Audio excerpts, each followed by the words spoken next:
Continuamos en la UNED y estamos en el grado de Historia. En concreto, Historia Medieval de España, la parte segunda, del siglo XIV al siglo XV.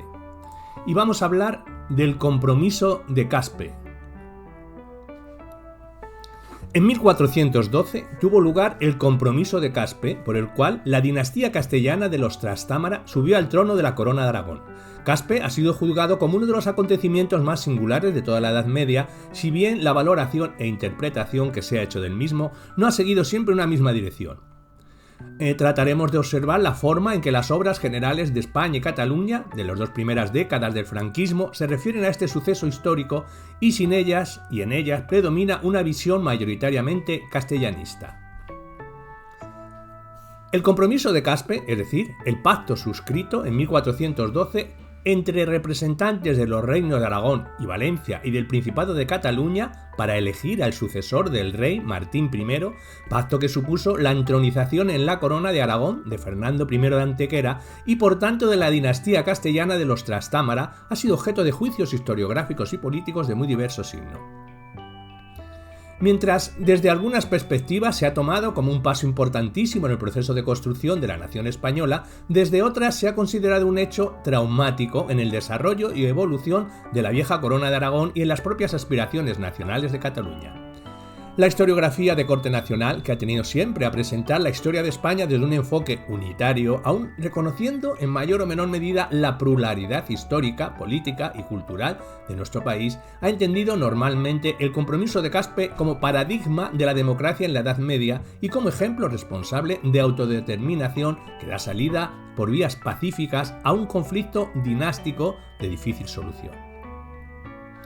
Por su parte, la historiografía catalanista, más propensa a exaltar el carácter nacional diferenciado de Cataluña a lo largo de la historia y que ha denunciado normalmente el supuesto empleo de un cierto juego sucio en la elección del monarca, ha entendido dicho acontecimiento como un paso atrás en el desarrollo nacional de Cataluña, considerando así que la incorporación de una dinastía no catalana al trono de la corona de Aragón ocasionó una pérdida de prestigio de lo catalán en el conjunto de dicha corona, tanto a nivel lingüístico como cultural. A lo largo de este estudio vamos a tratar de discernir cuál es la visión que la historiografía de posguerra ofrecía sobre este acontecimiento histórico y veremos a cuáles de las líneas esbozadas se ajusta la interpretación que los historiadores emiten sobre este episodio de la historia. Para ello, tomaremos como fuentes las obras generales de historia de España y de Cataluña, tanto de corte profesional como de divulgación científica, que se publicaron en España durante los dos primeros décadas del franquismo. Obras escritas y editadas por autores como Antonio Ballesteros, Luis Pericot, Vicens Vives, Ciriaco Pérez Bustamante, Aguado Bleix, Menéndez Pidal e incluso autores que trabajaron al margen del entramado oficial pero que pudieron publicar dentro de nuestras fronteras como Ferran Soldevilla. Con ello pretendemos seguir los objetivos mantenidos en la tesis Las reconstrucciones del pasado nacional, Cataluña en el discurso de la historiografía de posguerra, 1939 al 49, defendida recientemente en la Universidad de Salamanca. Dentro del contexto histórico del compromiso de Caspe, diremos que la indecisión del último monarca de la Casa de Barcelona, Martín I, el humano, que muere en 1410 sin descendencia directa y sin dejar firmado bajo testamento en nombre de su sucesor, sume a la corona de Aragón durante más de 2 años en una situación de incertidumbre y cierto caos, hasta tal punto que Antonio Ballesteros afirma que tras la muerte del monarca quedó entregado el reino a la anarquía. La muerte de su hijo, Martín, el joven, tras la enfermedad contraída en la obtención de Cerdeña, dejó al rey, valorado ambiguamente por los historiadores analizados especialmente por la historiografía catalana, sin sucesor directo al trono, si bien esto no significaba ni que no existiesen entonces posibles sucesores, ni que en esta línea de sucesión fuera ilegítima. Recordemos que el mismo Martín I había sucedido en el trono a su hermano Juan I, sin ser necesariamente su hijo y sin plantear mayores problemas al reino. La situación de inestabilidad que se origina a su muerte trae consigo un clima en el que reinan luchas y discordias y en la que solo la sensatez política y el respeto a las instituciones iban a permitir que los diferentes reinos de la corona designasen sucesor conforme a derecho.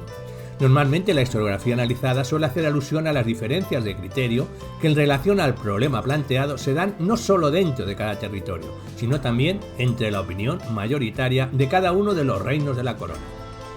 Asimismo, las obras consultadas ponen énfasis en el modo en que la ausencia de la figura del rey como eje aglutinador de los reinos que componían la corona ocasionó la aparición de ciertos impulsos violentos producto de la falta de un procedimiento natural garantista de decisión, el cual hubo de improvisarse con el fin de obtener la estabilidad que necesitaba la monarquía y la sociedad catalano-aragonesa.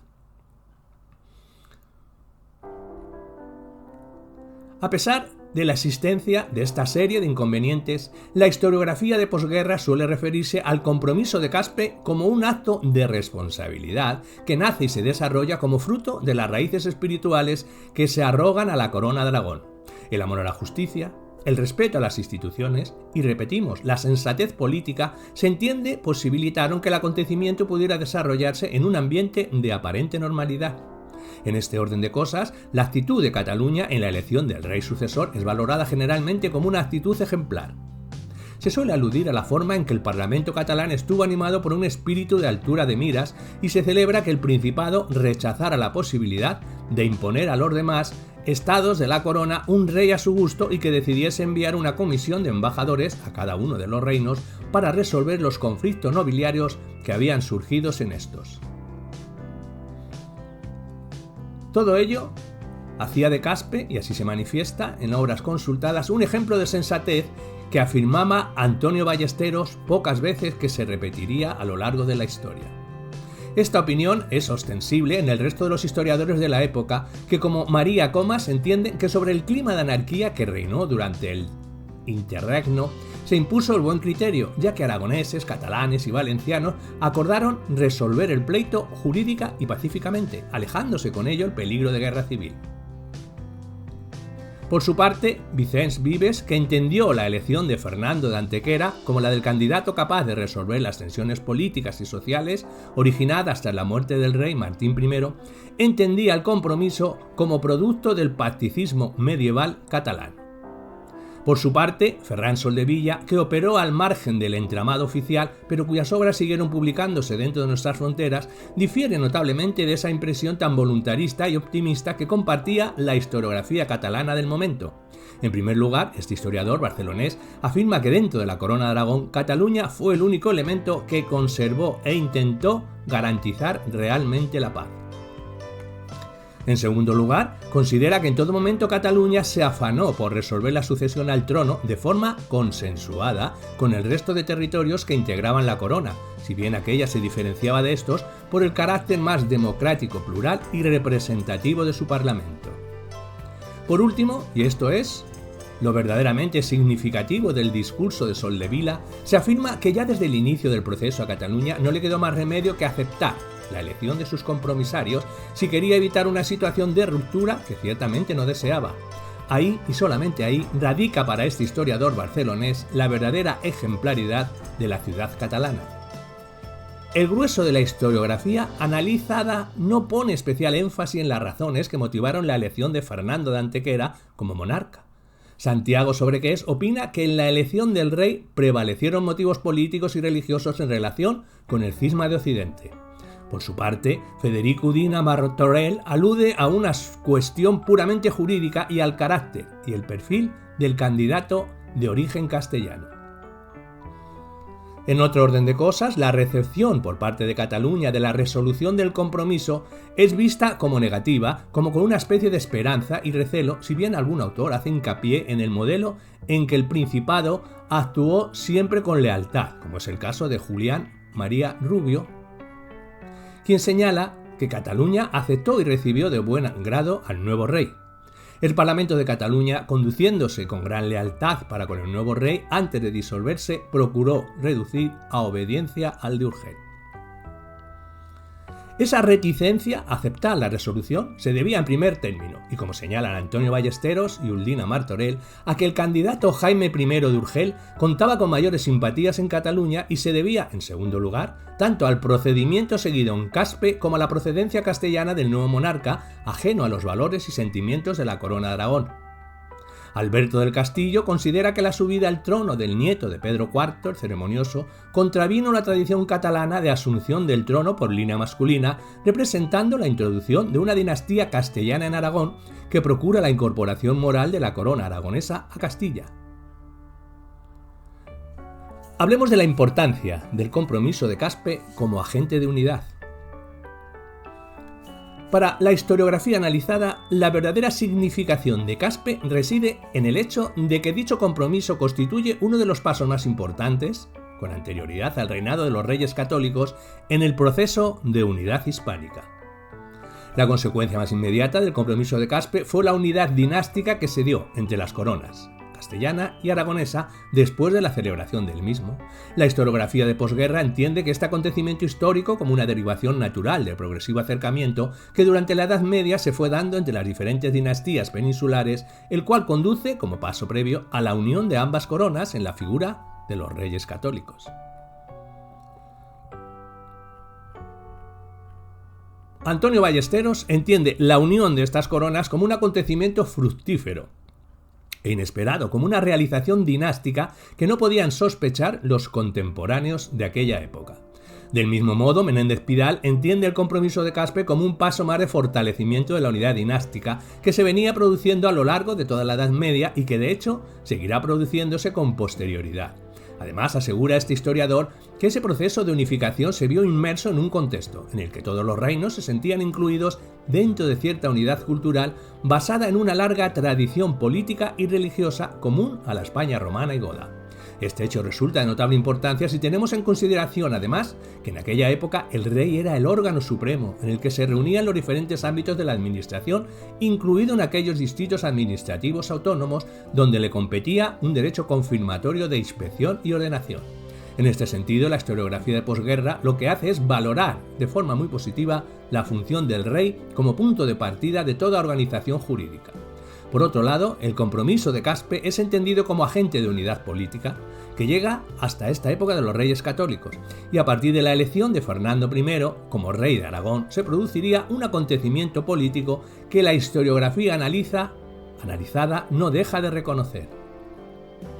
En esta misma línea, Ángeles Macià indica que Caspe representa una intensificación de las relaciones entre los estados cristianos de la península y sostiene que a partir de este momento la monarquía de la Corona de Aragón vivirá más pendiente de lo que ocurre al otro lado del Ebro. Hablemos de la descatalanización de Cataluña. Apuntada esa interpretación de Caspe como agente de unidad dinástica y política, cabe afirmar que el grueso de la historiografía de posguerra no solo no comparte, sino que lamenta la interpretación que la historiografía catalanista había realizado sobre el objetivo supuestamente descatalanizador de los Trastámara. Por un lado, es cierto, se reconoce que la subida de esta dinastía al trono de la Corona de Aragón trajo consigo la culminación de un proceso de injerencia de la monarquía castellana en tierras aragonesas. Así, por ejemplo, Antonio Úbeda considera que con la elección del infante de Castilla, Fernando de Antequera, como rey de Aragón, en 1412, en este episodio, tan discutido siempre, culminaba la política de injerencia castellana en la dinastía aragonesa. Desde Cataluña, Vicens Vives afirmaba que el compromiso de Caspe sirvió para unir los intereses de dos unidades políticas que no compartían una fisonomía política, económica o social. Desde un punto de vista más catalanista e inusual para la época, Ferran Soldevila cree que la elección de Fernando de Antequera perjudicó notablemente a Cataluña como ente histórico y político, y considera este historiador barcelonés que el papel desempeñado por el rey en los albores de la Edad Moderna como agente de unidad política desempeñó un papel clave en la castellanización de Cataluña de la época. A pesar de estos hechos, Ferran Soldevila considera que no hay que creer que esos cambios, a pesar de su profunda trascendencia, dejasen ver inmediatamente sus efectos en todos los órdenes, haciendo alusión, por ejemplo, al uso del catalán en actuaciones públicas como la convocatoria a cortes o la comunicación con cortes extranjeras en esta lengua, que en su opinión es, en aquel momento, mucho más conocida en Europa que el castellano. Y hablemos sobre la valoración del gobierno de los Trastámara en la Corona de Aragón durante el siglo XV. La valoración que la historiografía analiza ofrece del gobierno de esta dinastía trastámara durante los años y reinados que siguen al compromiso de Caspe es ciertamente ambivalente. En primer lugar, se valora positivamente la capacidad diplomática de la nueva dinastía, ámbito en el que algún historiador llegó a decir que eran maestros. Las obras consultadas suelen hacer alusión al grado en que las relaciones diplomáticas que entablaron los reyes aragoneses desde Fernando I se condujeron normalmente a lograr la unidad peninsular. A pesar de ello, sobre todo desde la historiografía catalana de la época, se insiste también en el perjuicio económico que este hecho produjo sobre la hacienda y las vidas catalanas. Por su parte, Ferran Soldevila, quien ve en los Trastámara una extraña mezcla de apatía y de espíritu emprendedor, de pasión por las luchas internas y de anhelos de expansión por tierras y mares, también participaba de esta interpretación. Por último, la historiografía de posguerra suele aludir a la dificultad con que Cataluña encajó la forma, un tanto autoritaria, que el nuevo rey Fernando de Antequera tenía de llevar los asuntos de la corona. En una época en que las grandes actividades legislativas presentaban una tendencia unitaria contraria al particularismo de los fueros municipales, el aumento y afianzamiento del poder real, sobre todo los resortes de la vida del país, no dejaba de ser mal asumido en Cataluña, región que hasta la fecha había mantenido una sólida tradición de libertades municipales. Así, por ejemplo, Antonio Ballesteros afirma que los catalanes miraban con recelo ciertos procedimientos del rey, un tanto autoritarios. A pesar de esta crítica, el autoritarismo trastámara se valora de forma positiva, que finalmente estos monarcas se adhirieran a una fórmula practista, por lo cual se mantuvo un cierto equilibrio de poder entre el rey y las clases nobiliarias, eclesiásticas y burguesas del país. Del mismo modo, Vicens Vives piensa que es sorprendente que la fórmula pactista lograse imponerse con los Trastámara, puesto que era una dinastía acostumbrada en Castilla a gobernar sin trabas. Hagamos una conclusión sobre el tema. El compromiso de Caspe es observado, en definitiva, como uno de los acontecimientos históricos más significativos del todo el siglo XV, el cual marca